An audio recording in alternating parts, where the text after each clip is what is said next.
Père, je veux que là où je suis, ce que tu m'as donné soit aussi avec moi. Voilà, vous voyez, ça n'est pas très long. Je n'ai même pas lu le verset complet. Père, je veux que là où je suis, ce que tu m'as donné soit aussi avec moi. Et c'est le titre que j'ai donné à cette prédication ce matin. Jésus veut que ses disciples soient là où il est. C'est encourageant. J'aime cette parole, j'aime celui qui l'a dit, et par cette parole, celui qui l'exprime me dit à quel point il m'aime et à quel point il tient à moi. Je veux que là où je suis, ce que tu m'as donné, Père, il soit aussi. Si nous connaissons cette prière de Jésus, c'est parce qu'il y a des témoins. Elle nous est rapportée parce que des hommes étaient là pour l'entendre. Il a fait cette prière à la fin du dernier repas qu'il prend avec ses disciples. Dans quelques heures, il sera jugé par les humains et il sera cloué sur la croix. Mais il souhaite vivre ces instants avec ceux qui l'ont suivi et qui l'ont écouté pendant 3 ans. Et comme il a encore beaucoup de choses à leur dire, il va prendre du temps. Il faut savoir que le chapitre 13, le chapitre 14, le chapitre 15, 16 et 17 de Jean se rapportent à cette soirée. C'est au même moment, dans le même lieu, que Jésus a dit tout ce qui nous est rapporté dans ces 5 chapitres. Ils ne sont plus que 11 parce que très vite, dans la soirée, Judas s'est mis en route pour sa funeste mission. Donc, les 11 qui restent entendent toutes ces nombreuses informations, nombreux enseignements, nombreuses exhortations de la part de Jésus. Et à la fin de cette soirée si particulière, Jésus va se diriger vers un jardin dont nous venons de parler par le chant, le jardin de Gethsémani. Mais avant de quitter la pièce où ils viennent de célébrer la Pâque, Jésus fait cette prière. Le 21 août dernier, nous avions vu ensemble que Jésus a révélé sa mission à l'occasion d'un repas, c'était les noces de Cana. C'était sa première apparition et sa mission va débuter à partir de là, quelques mois après. Et c'est à l'occasion de ce dernier repas, le repas pascal, qu'il résume, qu'il fait la synthèse de sa mission. Il résumera définitivement dans quelques heures sur la croix, il le résumera par une phrase très courte, « Tout est accompli ». Mais là, déjà, dans cette soirée, il résume sa mission. Et juste un aparté, c'est encore lors d'un repas qu'il débutera définitivement et qu'il scellera d'une façon définitive notre présence avec lui dans le ciel. Ce seront les noces de l'agneau. Encore un repas important qui nous attend. Ses disciples entendent ce que nous venons de dire, ils l'entendent et ils s'en souviendront. Il y en a même un qui va l'écrire au noir sur blanc, c'est Jean. Et il entend Jésus s'adresser à son Père et il lui dit « Père, je veux que ce que tu m'as donné soit là où je suis. » Lui, le serviteur super soumis, c'est exactement ce qu'il a été pendant tout son ministère sur la terre, ce serviteur qui dira encore quelques minutes plus tard, non pas ce que je veux, Père, mais ce que tu veux, non pas ma volonté, mais la tienne. Ce serviteur super soumis, il dit à cet instant, je veux, c'est presque j'exige. Je veux que ce que tu m'as donné soit là où je suis. Je veux. Cette parole concerne bien entendu ses disciples présents dans cette pièce, mais tous ceux qui deviendront ses disciples ultérieurement. Et donc, par voie de conséquence, nous aussi, aujourd'hui, cette prière nous concerne. Et je me sens concerné par la prière de Jésus qui veut que je sois là où il est. Amen. Jésus a fait aux hommes un énorme cadeau en acceptant de quitter le ciel, et cela pour mettre à exécution le plan de salut pour tous les hommes, plan voulu par Dieu et par lui-même. Et pendant 3 années, Jésus a parlé de l'amour de Dieu par le pardon des péchés qui nous réconcilie avec le Dieu 3 fois saint. Et au bout de ces 3 années, il peut dire à son Père, nous allons le voir ensemble au verset 8, notre frère il l'a déjà mis, c'est du rapide, c'est bien. Je leur ai donné les paroles que tu m'as données et ils les ont reçues et ils ont vraiment connu que je suis sorti de toi et ils ont cru que tu m'as envoyé, c'est pour eux que je prie. Je leur ai donné les paroles que tu m'as données et ils les ont reçues. Le fait de recevoir favorablement les paroles de réconciliation de la part de Jésus nous donne de la part de son Père, fait de nous des fils et des filles de Dieu. Parce que j'ai cru en Jésus, je suis devenu un fils de Dieu. Jésus a accompli sa mission, toute sa mission. Alors Dieu récompense sa fidélité et dans Jean chapitre 3 verset 35, il est écrit « Le Père aime le Fils et il a remis toutes choses entre ses mains. » Toutes choses, tout, y compris ceux qui ont cru à sa parole. C'est pourquoi il peut dire « Ce que tu m'as donné ». C'est le cadeau de Dieu à son Fils. Voilà, ils ont cru à sa parole et il les lui donne. Ce que tu m'as donné ou ceux qui m'appartiennent maintenant ou ceux que j'ai rachetés. Et au verset 10, je vous lis simplement ce qu'il est écrit, toujours chapitre 17, verset 10. « Tout ce qui est à moi est à toi, et tout ce qui est à toi est à moi. » Il y a échange.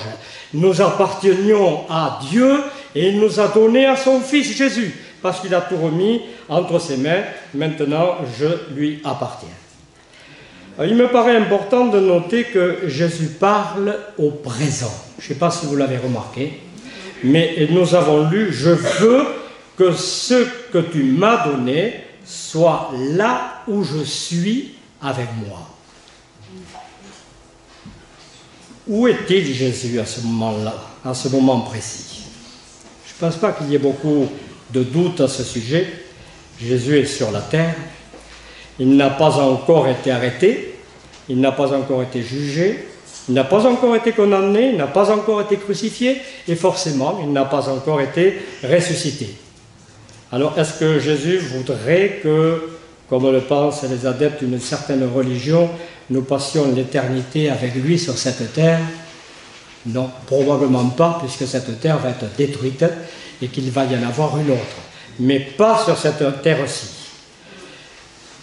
Notre frère va afficher du verset 20 au verset 23 ce que dit Jésus.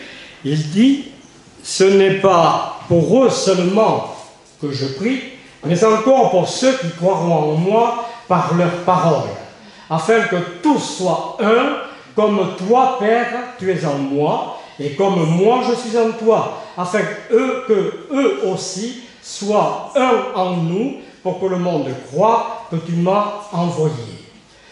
Je leur ai donné la gloire que tu m'as donnée, afin qu'ils soient un, comme nous sommes un. Moi en eux, et toi en moi, afin qu'ils soient parfaitement un, et que le monde connaisse que tu m'as envoyé, et que tu les as aimés comme tu m'as aimé. Jésus, homme, est encore sur la terre. Mais Jésus, fils de Dieu, est avec son Père. Il est au ciel. Il y a deux Jésus, si vous voulez aller par là. Il y a Jésus homme, il est toujours sur la terre à ce moment-là, mais son esprit est avec Dieu son Père. Et c'est exactement ce qu'il veut et ce qu'il fait pour nous. Je dirais que instantanément, lorsque nous acceptons Jésus comme maître, nous devenons une seule et même personne avec lui. Nous venons de le lire.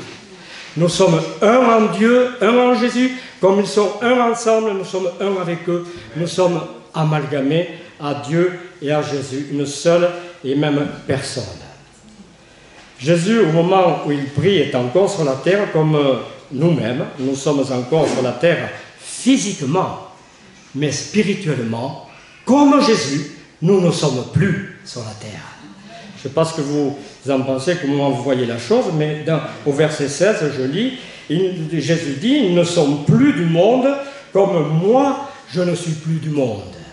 Jésus est dans le monde encore à ce moment-là, mais il dit, je ne suis plus du monde.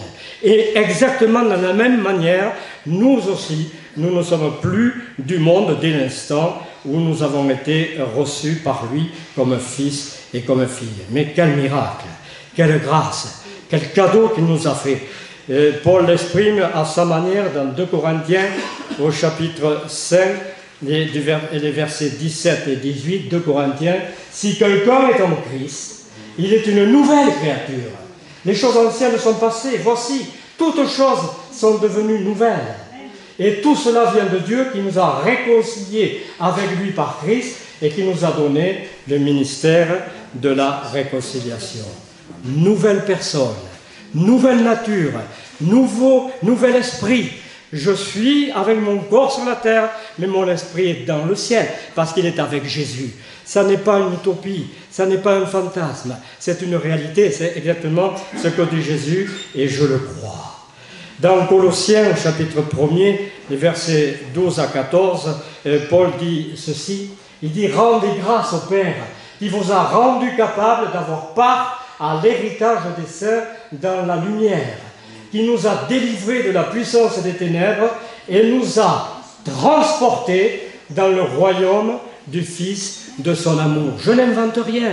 La parole de Dieu nous dit que Jésus veut que nous soyons là où il est, et c'est exactement ce qui a été fait. Le jour où j'ai cru à ses paroles, il m'a transporté dans son royaume, dans le Fils de son amour.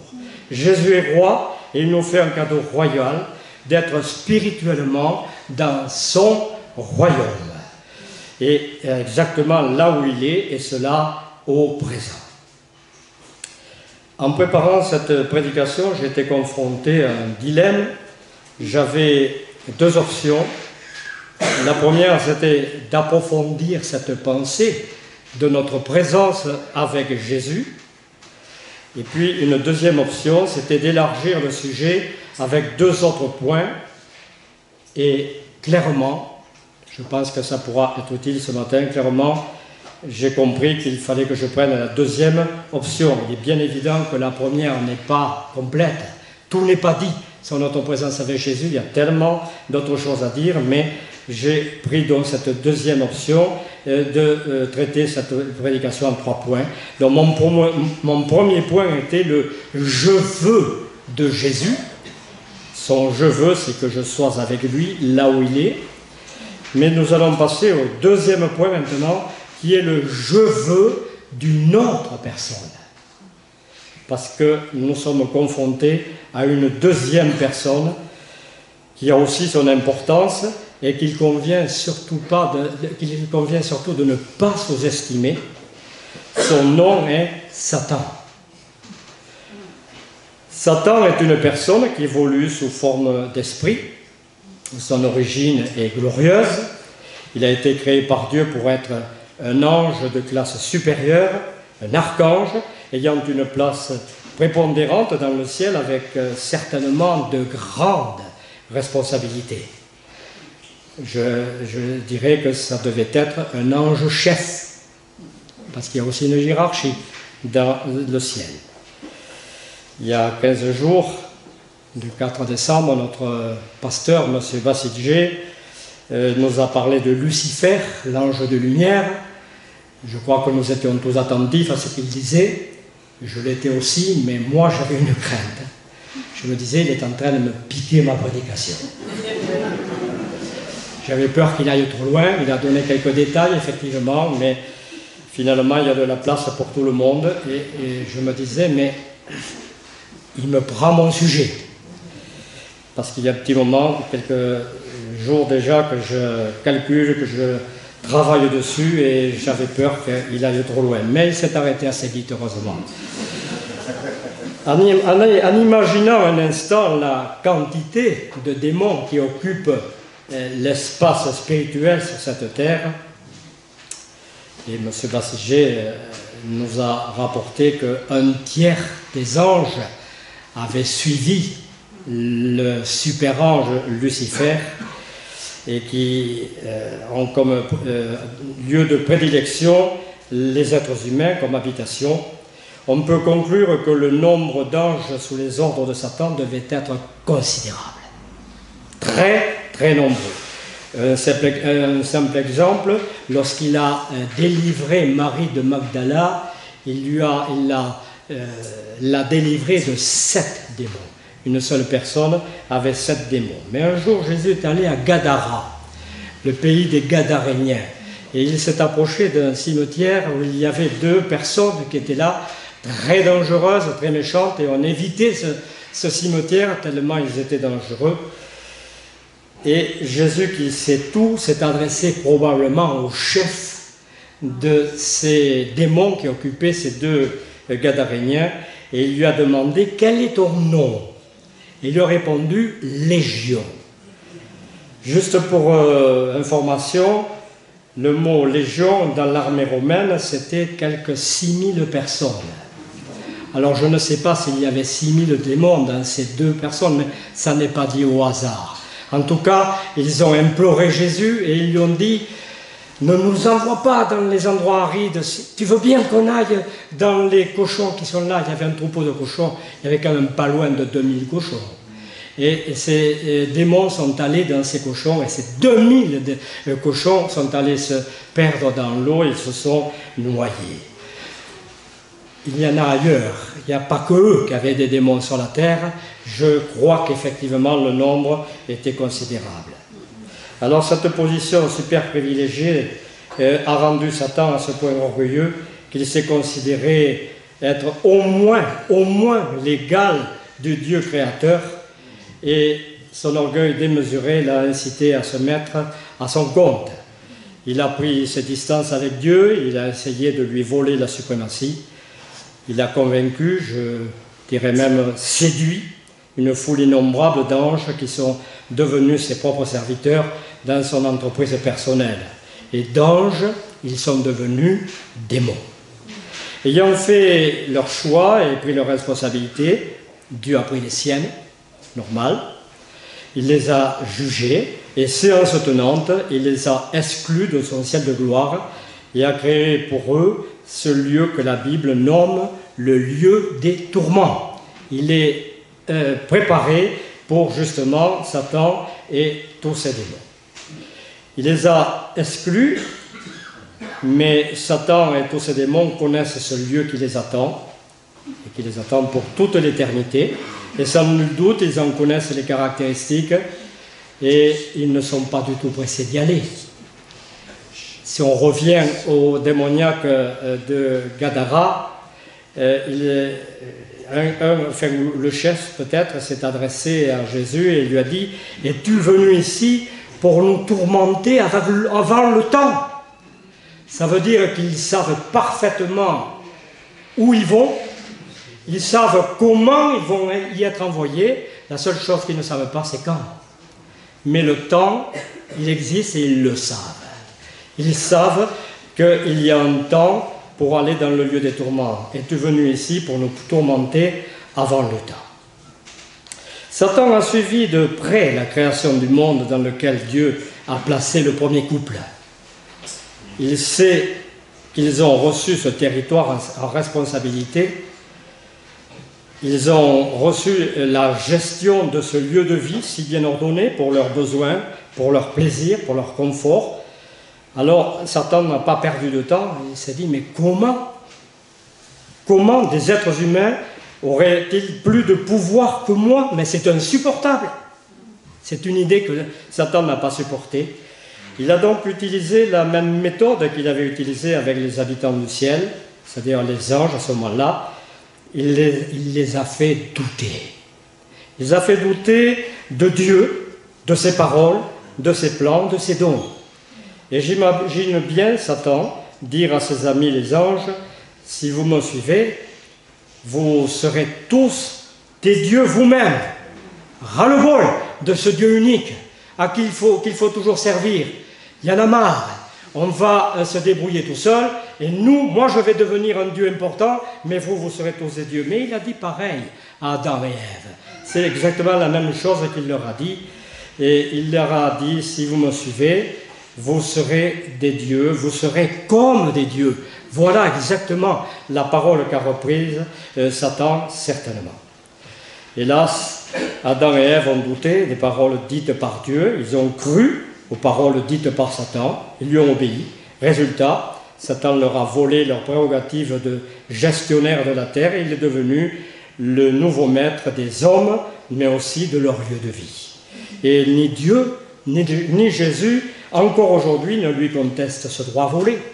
C'est Jésus lui-même, dans Jean chapitre 12, 31, nous lisons ceci, Jésus l'appelle, lui-même l'appelle le prince de ce monde. C'est le titre que Jésus donne à Satan. Et lors de la tentation, lorsque Satan est venu tenter Jésus dans le désert, il nous est dit à un moment qu'il l'a amené.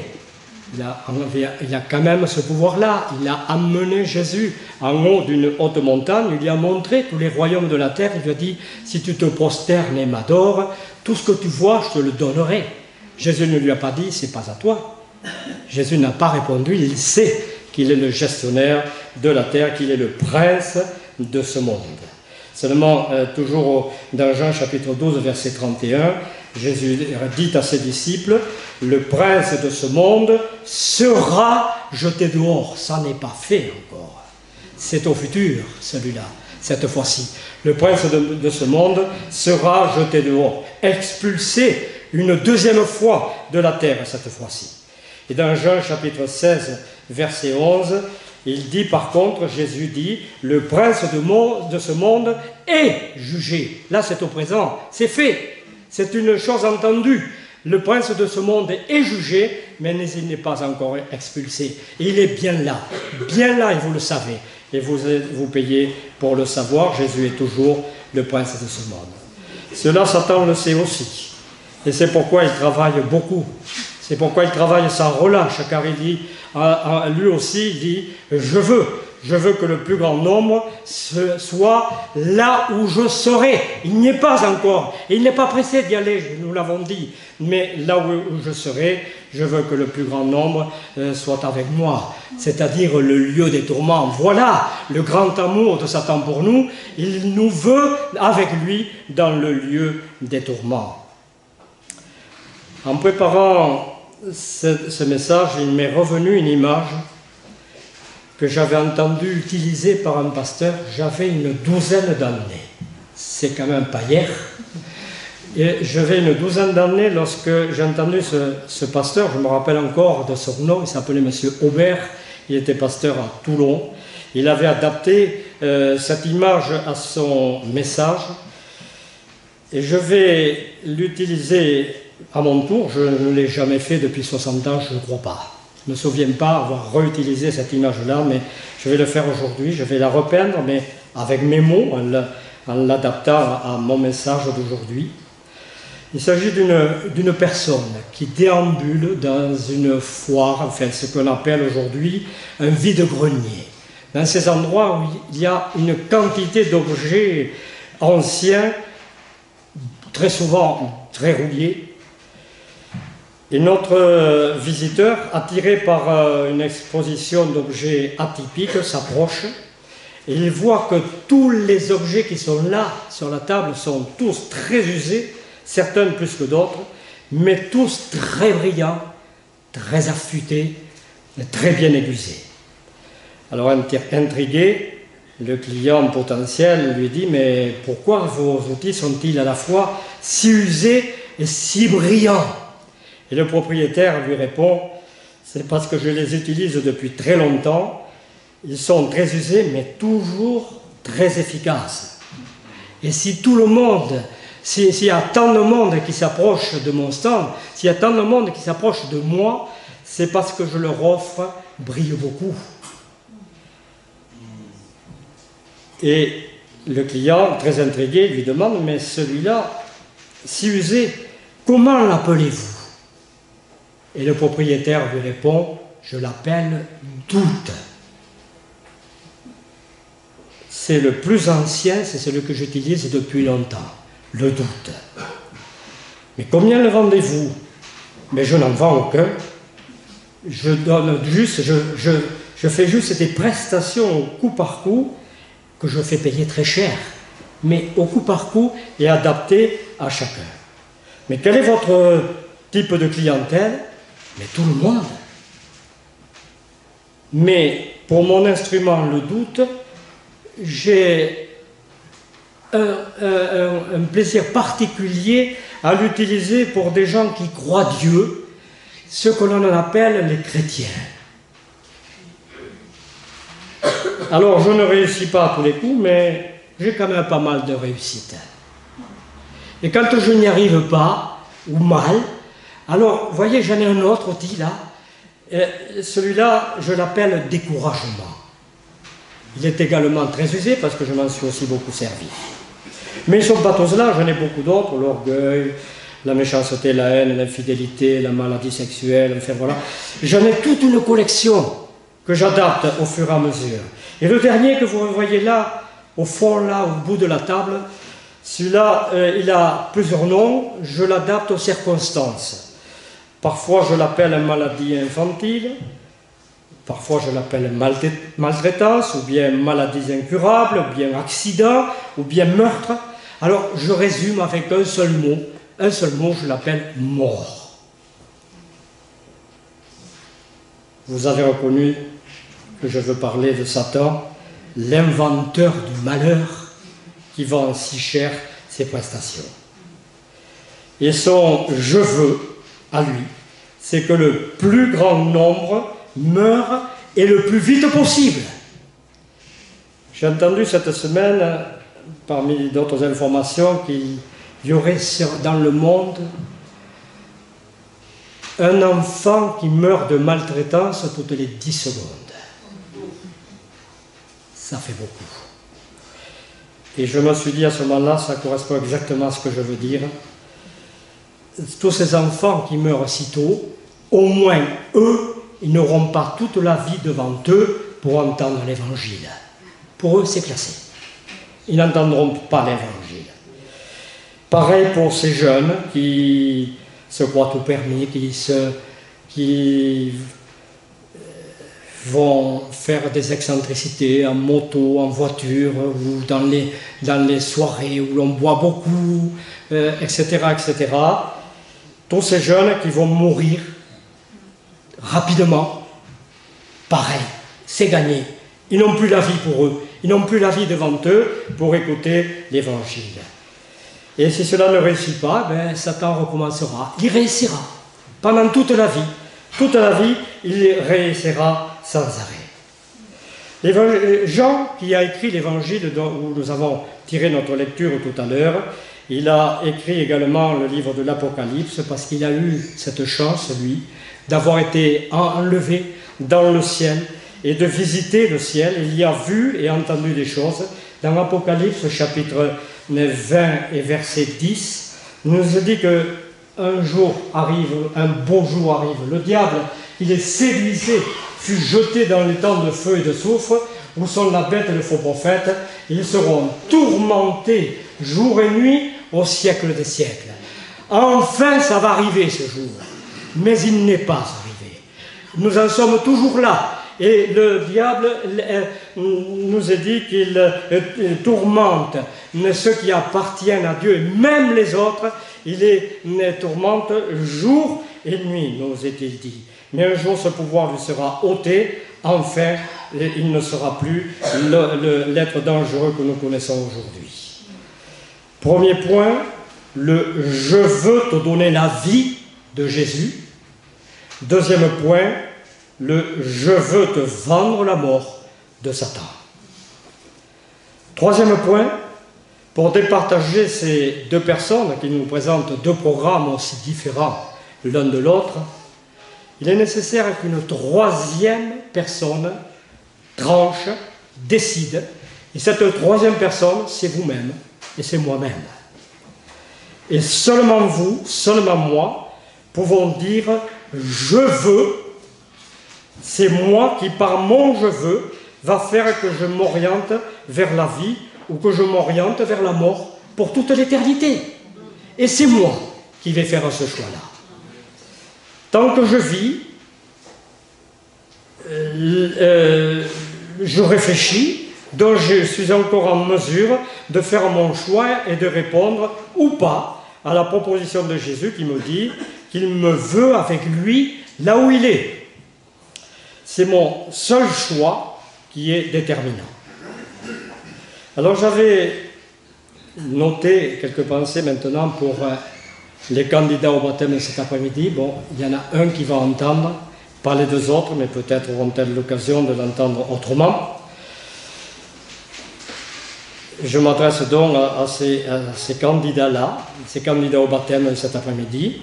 Vous venez de faire le choix de Jésus comme sauveur, comme maître, comme propriétaire, puisqu'il vous a racheté. Cet après-midi, dans le baptistère, le pasteur va vous poser 1, 2 ou 3 questions, c'est lui qui verra, concernant votre détermination, votre engagement à suivre Jésus pour toute la vie.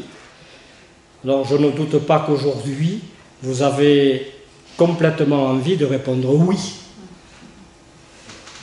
Je veux simplement vous laisser une parole de Dieu que nous trouvons dans Ecclésiaste, chapitre 7 et verset 8. « Mieux vaut la fin d'une chose que son commencement, mieux vaut un esprit patient qu'un esprit hautain. » Mais je retiens ce qui nous intéresse ce matin. Mieux vaut la fin d'une chose que son commencement. Quel est le jour le plus important? Est-ce aujourd'hui ou est-ce le jour, le dernier jour de votre existence sur la terre?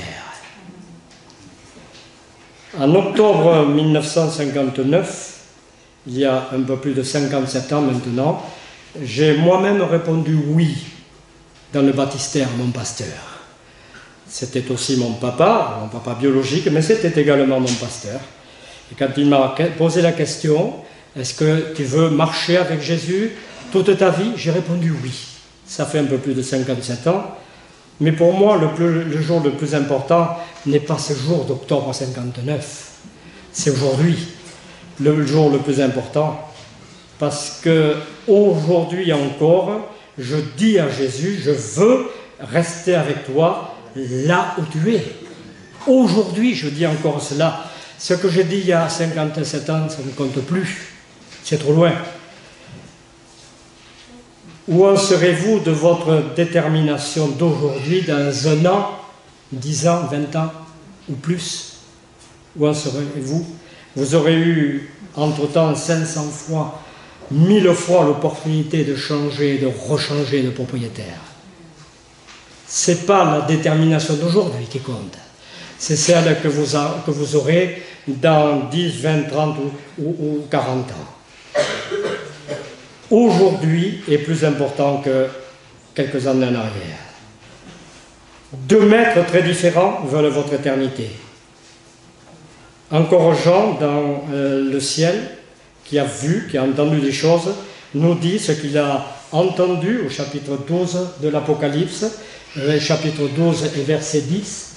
J'entendis dans le ciel une voix forte qui disait « Maintenant le salut est arrivé, la puissance et le règne de notre Dieu et l'autorité de son Christ, car il a été précipité, l'accusateur de nos frères, celui qui les accusait devant Dieu jour et nuit. » Voilà ce que fait le diable et ce qu'il fera pour toi, jeune homme.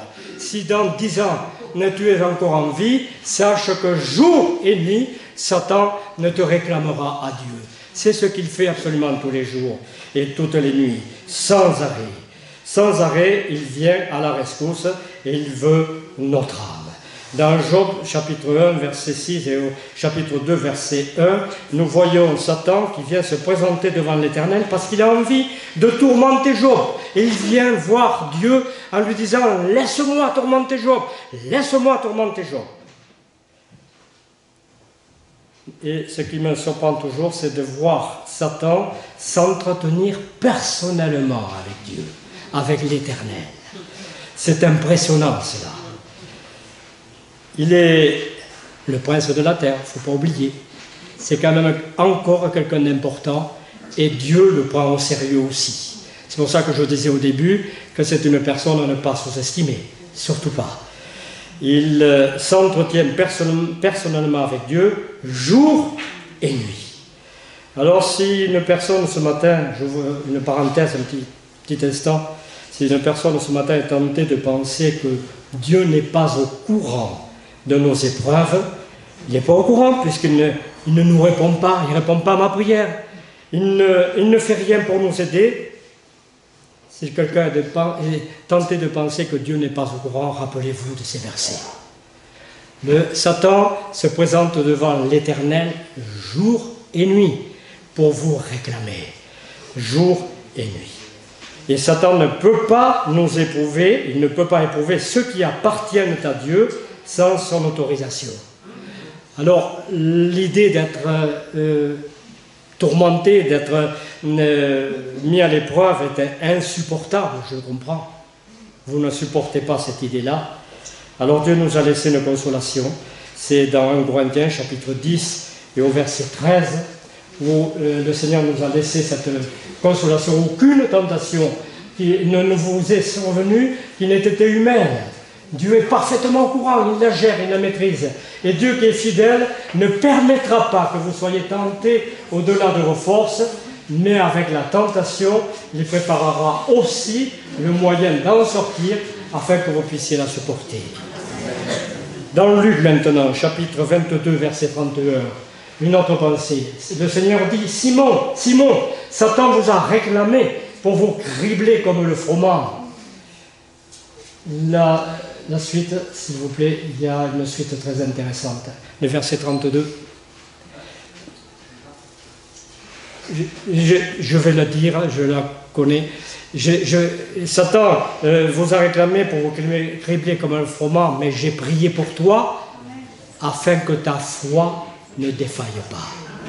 Il ne lui dit pas, j'ai prié pour toi pour que ton problème soit enlevé, pour que ton épreuve soit arrêtée, pour que tu redeviennes quelqu'un de bien. J'ai prié pour toi. Oh, tu as un problème. Bien sûr que tu as un gros souci, mais j'ai prié pour toi pour que ta foi ne défaille pas. Et ça fait toute la différence.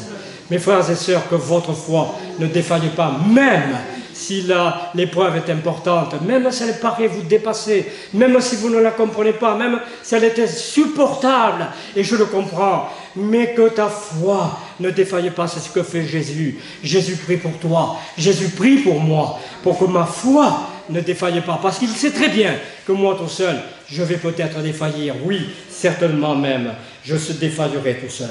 Satan, la différence, je dirais la grande différence entre l'un et l'autre, c'est que l'un est prince, mais l'autre est roi.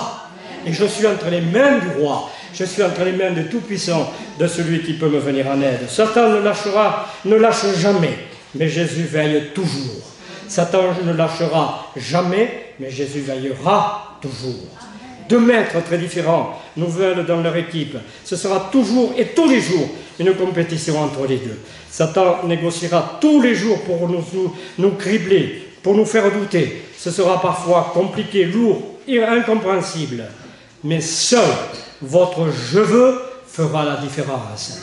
C'est parce que vous direz « moi je veux » rester dans le camp de Jésus. Parce que moi je veux être là où est Jésus. Parce que moi je veux croire que Jésus me prend là avec lui, là où il est. C'est votre je veux qui fera la différence et qui fera que par votre fidélité à celui qui vous a déjà donné l'éternité avec lui, là où il est, vous y serez aussi. Et vous y êtes aussi parce que Jésus parle au présent. Il dit que je veux qu'il soit avec moi là où je suis, qu'il soit maintenant. Ça veut dire que l'éternité, pour nous, elle commence le jour où nous disons oui à Jésus.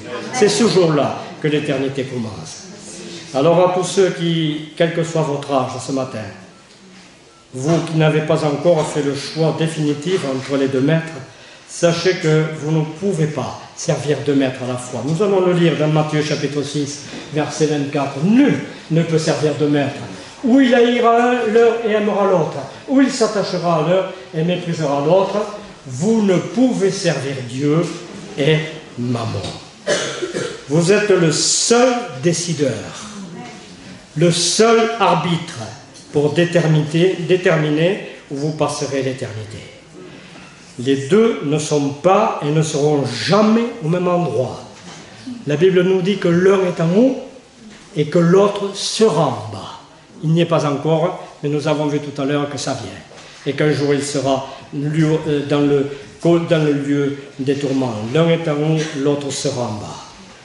Êtes-vous sûr, écoutez-moi bien, êtes-vous sûr d'avoir encore beaucoup de temps pour choisir? Est-ce que vous êtes certain qu'il vous reste encore beaucoup d'années, que le choix vous le ferez plus tard? Vous en êtes sûr de cela?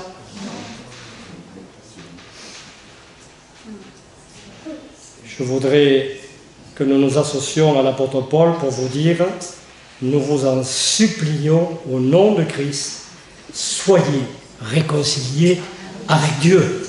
Aujourd'hui, l'important c'est aujourd'hui, quel que soit votre âge. Si vous avez 16 ans, plus, moins, vous ne connaissez personne de 16 ans qui est déjà parti dans l'éternité? Réfléchissez et n'attendez pas plus. Et je conclurai avec ce verset de Jean, chapitre 3, et verset 36. Celui qui croit au Fils a la vie éternelle. Il l'a, c'est fait. Celui qui ne croit pas au Fils ne verra point la vie, mais la colère de Dieu demeure sur lui. Mon Maître, Jésus, merci de m'avoir permis de dire ces choses. Et maintenant, tu vas parler au cœur qui en a besoin. Tu vas encourager mes frères, mes sœurs, pour qu'ils te restent fidèles jusqu'à la fin. Qu'ils tiennent dans leur cœur bien serré cette vie éternelle que tu leur as déjà donnée. Qu'ils soient là où tu es. Oh, merci Seigneur pour ce je veux que tu as dit à ton Père. Ce je veux qui me concerne et qui me fait tant de bien. Merci Jésus de bénir mes frères et mes sœurs, mais aide ceux qui n'ont pas fait leur choix maintenant à se décider, afin que nous soyons le plus nombreux possible avec toi Jésus. Oh merci Seigneur pour ce que tu vas faire ce matin pour les uns, pour les autres. Je te glorifie, je te remercie mon Maître, je t'adore et je te glorifie. Amen.